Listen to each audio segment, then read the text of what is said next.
বাঘের হুঙ্কার, লঙ্কানদের হারিয়ে দুর্দান্তভাবে জবাব দিল টিম টাইগার্স। ব্যাটিং কিংবা বোলিং এমন এক বাংলাদেশ দলকেই তো দেখতে চায় সবাই। শেখ মাহাদির ক্যারিয়ার সেরা বোলিংয়ে শুরুতে গুটিয়ে যায় লঙ্কান ব্যাটাররা। এরপর ব্যাট হাতে 4 ছক্কার ফুলঝুরি ছোটান ওপেনার তানজিদ তামিম। তার সুবাদে সিরিজ জিতে নিল লিটন দাস বাহিনী।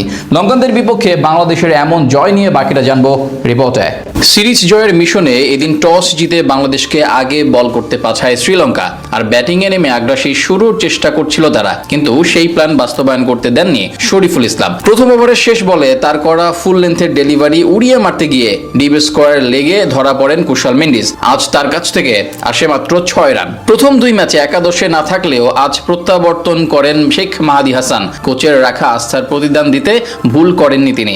ইনিংসের দ্বিতীয় ওভারে তার বলে স্লিপে ক্যাচ দিয়ে আউট হন বামহাতি ব্যাটার কুশাল পেরেরা। পাওয়ার প্লেতে মাহাদির হাত ধরে আরো এক সাফল্য আসে বাংলাদেশের। পঞ্চম ওভারে বড় শট খেলতে গিয়ে মিড উইকেটে জাকের আলী অনিকের হাতে ক্যাচ দেন মাত্র 4 রান করা দীনেশ চান্দিমাল। প্রথম 6 ওভারে লঙ্কানদের স্কোরবোর্ডে জমা হয় 3 উইকেটের বিনিময়ে 40 রান। স্রোতের বিপরীতে গিয়ে এক প্রান্ত আগলে রেখে দারুণভাবে ব্যাট চালাতে থাকেন পাথুম নিশাঙ্কা, কিন্তু উল্টো দিক থেকে যোগ্য সাপোর্ট পাচ্ছিলেন না তিনি। শেষ পর্যন্ত 39 বলে ব্যক্তিগত সর্বোচ্চ 46 রানের ইনিংস খেলে মাহাদির বলে আউট হয়ে সাজঘরে ফেরেন এই ব্যাটার। মাঝে কাউন্টার অ্যাটাক করার চেষ্টা করেন বামহাতি কামিন্দো মেন্ডিস, কিন্তু বেশি দূর আগাতে পারেননি তিনি। 2 বাউন্ডারির সাহায্যে 15 বলে 21 রান করে শিকার হন শামীম পাটোয়ারির। শেষ দিকে ব্যাট হাতে ঝড় তোলেন দাসুন সানাকা। শরীফুল ইসলামের 20তম ওভারে 22 রান নিয়ে দলীয় সংগ্রহ নিয়ে যান 132 রানে। বল হাতে মাত্র 11 রান খরচ করে ক্যারিয়ার সেরা 4 উইকেট নেন শেখ মাহাদি।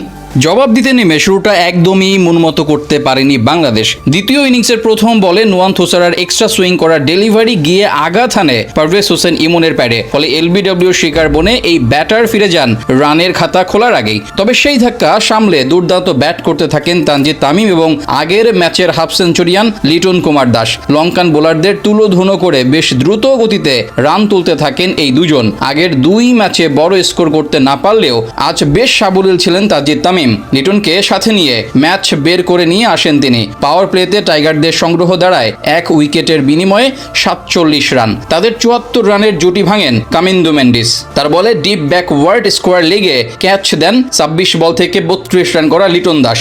সঙ্গী হারিয়ে লক্ষ্যচ্যুত হন তানজিদ তামিম। 10ম ওভারে বাউন্ডারি মেরে অর্ধশতক পূরণ করেন এই বামহাতি। এরপর অবশ্য আর কোনো বিপদ ঘটতে দেননি বাকি ব্যাটাররা, অর্থাৎ সহজেই জয় তুলে নেয় বাংলাদেশ দল।